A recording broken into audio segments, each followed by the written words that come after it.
नमस्कार, मैं हूं आलोक जोशी और आप देख रहे हैं बिज अड्डा। और बिज अड्डा में आज बात करेंगे टेलीकॉम की। टेलीकॉम में आपको पता ही है, एक के बाद एक कंपनियां बर्बाद होती गई हैं। अभी सबसे बड़ी मुसीबत में दिख रही है वोडाफोन आइडिया, और जिनका कोई नाम नहीं ले रहा वो बीएसएनएल और एमटीएनएल यानी सरकारी कंपनियां। उनका क्या होने वाला है, वर्षों से ये सवाल अधर में लटका हुआ है। लेकिन इस बीच क्या चल रहा था कि दो कंपनियां जम के कमा रही हैं, जम के धंधा कर रही हैं। वो थी एक सुनील मित्तल की भारतीय एयरटेल और दूसरी जियो, रिलायंस की टेलीकॉम कंपनी जियो। लेकिन अब ऐसा लगता है कि उन दो के बीच भी चयन का वक्त आ गया है, चुनने का समय आ गया है। और कुछ एनालिस्ट अब इस बात का हिसाब लगाने लगे हैं कि क्या अब भारतीय एयरटेल को भी गर्मी लगने लगेगी इस सर्दी के मौसम में। जो प्राइस वॉर आएगा, जो प्राइस वॉर शुरू हो रहा है ख़ासतौर पर 5G में, उसकी वजह से भारतीय एयरटेल को कितना दबाव आ सकता है, ये गणित जोड़ना शुरू कर दिया है लोगों ने। और उनका कहना यह है कि हालांकि भारतीय एयरटेल कोशिश कर रहा है अपने को बचा के रखने की, लेकिन अगर वो कैपिटल एक्सपेंडिचर नहीं कर पाया, यानी नए नेटवर्क में उसका एक्सपेंडिचर, उसका इन्वेस्टमेंट उस तरह से नहीं हुआ जैसा रिलायंस जियो कर रहा है, तो फिर उसके लिए मुश्किल खड़ी हो सकती है। और उनका कहना यह है एनालिस्ट का कि जो 5G में अब प्राइस वॉर शुरू हो गई है, और इसकी वजह से अब आरपू, जो टेलीकॉम के कारोबार में सबसे इंपॉर्टेंट नंबर होता है, एवरेज रेवेन्यू पर यूज़र, यानी आपके कुल जो यूज़र्स हैं उनमें आप एवरेज कितना कमा ले रहे हैं।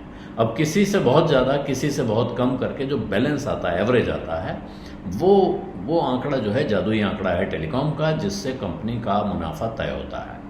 हालांकि अभी रिलायंस और यानी जियो और एयरटेल दोनों की तरफ से 5G के स्पेसिफिक प्लान आने बाकी हैं। हालांकि कुछ ने लॉन्च कर दिया है 5G का FWA, जिसको कहते हैं फिक्स वायरलेस एक्सेस, यानी जो आपके घरों में फाइबर पहुंच गए हैं, दफ्तरों में फाइबर पहुंच गए हैं, वहाँ इन्होंने ज़बरदस्त प्लान लॉन्च किए हुए हैं। जियो के तो बहुत सारे प्लान हैं, जबकि एयरटेल ने अभी तक सिर्फ एक प्लान, सिंगल प्लान ऑफर किया हुआ है जिसमें कोई बंडलिंग नहीं है। जबकि जियो के प्लान्स के साथ बहुत सारे बंडल्स हैं, यानी इसके साथ आपको इतने OTT ऐप फ्री मिल जाएंगे, इतने चैनल मिलेंगे, ये होगा वो होगा, साथ में लैंडलाइन मिलेगी। आप एक चीज़ में, एक टिकट में अनेक तमाशे वहाँ दिख रहे हैं। एक लाइन आपने ले ली, उसी से आपका टीवी भी चलता है, उसी से आपका लैंडलाइन फ़ोन भी चलता है, उसी से आपके घर में इंटरनेट का डेटा भी आता है। तो ये एक तरह का नया कह सकते हैं कि बवाल शुरू हो रहा है, कि युद्ध शुरू हो रहा है। इसमें अभी कस्टमर को क्या कोई फ़ायदा होगा कि उसको कुछ सस्ता मिलने जा रहा है, इसकी संभावना बहुत ज़्यादा नहीं है। लेकिन इस वक्त टेलीकॉम कंपनियां इस हाल में भी नहीं है कि वो बहुत महंगा कर दें प्लान और लोगों को फंसा दें। आप एक चीज़ और ध्यान दीजिएगा कि जो केबल के ज़रिए आपके घरों पे इंटरनेट पहुंचा रहे हैं, कुछ दूसरे प्लेयर्स हैं, छोटे मोटे हैं, अपने अपने इलाकों में बड़े दिग्गज हैं, वो भी ज़बरदस्त तरीके से कंटेस्ट कर रहे हैं, मुकाबले में हैं। और वो भी आपको ये प्लान ला रहे हैं कि साहब 150 रुपये में ये स्पीड ले लीजिए, इसके साथ इतने ऐप ले लीजिए, एक डब्बा साथ में देंगे, उससे आपका टीवी भी चलेगा। तो कई तरफ से वो मार हो रही है। एक तरफ उन कंपनियों को परेशानी हो रही है जो टीवी सप्लाई करती हैं, टीवी कंटेंट, यानी जो आपके लिए DTH या केबल के ज़रिए टीवी देती थी, सिर्फ टीवी अगर वो देती हैं तो वो फंस रही हैं। अगर वो साथ में टीवी, ब्रॉडबैंड, लैंडलाइन सब का पैकेज, जैसा पैकेज जियो लाया है वो ला रही हैं, तो वो मुकाबले में हैं। लेकिन अगर आप अभी जो एयरटेल एक प्लान दे रहा है, एयरटेल इस वक्त जो फोकस कर रहा है इन एनालिस्टों के हिसाब से, वो प्रीमियमाइजेशन कर रहा है, यानी कि जो 2G के उसके कस्टमर हैं उनको वो 4G में कन्वर्ट करने की कोशिश कर रहा है कि भाई अब आप 2G छोड़िए, 4G में आइए। 4G वालों को 5G की तरफ ले जाएंगे, और साथ में जो प्रीपेड कस्टमर हैं वो या तो पोस्टपेड में आ जाएं, यानी कि बिल भरना शुरू करें महीने का, और या फिर प्रीपेड में और हायर टैरिफ पे जाएं कि बड़ा प्लान लें जिससे कि उनको लाभ हो। तो इससे कंपनी को उसका आरपू बढ़ता है। अगर हर ग्राहक जो आज 100 रुपये देता था वो 200 रुपये वाले टैरिफ प्लान पे जाता है, जाहिर है वो ज़्यादा पैसे दे रहा है, और ज़्यादातर लोगों के साथ आप ऐसा कर लेंगे तो आपकी कुल रेवेन्यू बढ़ेगी, तो एवरेज रेवेन्यू पर यूज़र अपने आप बढ़ जाएगी। तो ये दिखाई पड़ा है पिछले कुछ क्वार्टर्स में, एयरटेल के रिजल्ट में दिखता है कि उन्होंने अपने लगातार 2 quarter highest number of post paid users जोड़े हैं, कि उनके पोस्ट पेड कनेक्शंस की संख्या लगातार बढ़ी है और लगभग 10 साल में सबसे बड़ा नंबर उनका था। 1 मिलियन 10 लाख नए कस्टमर जोड़े और 7.7 मिलियन यानी 77 लाख डेटा सब्सक्राइबर जोड़े हैं, जो आरपू के लिहाज से अच्छी खबर है।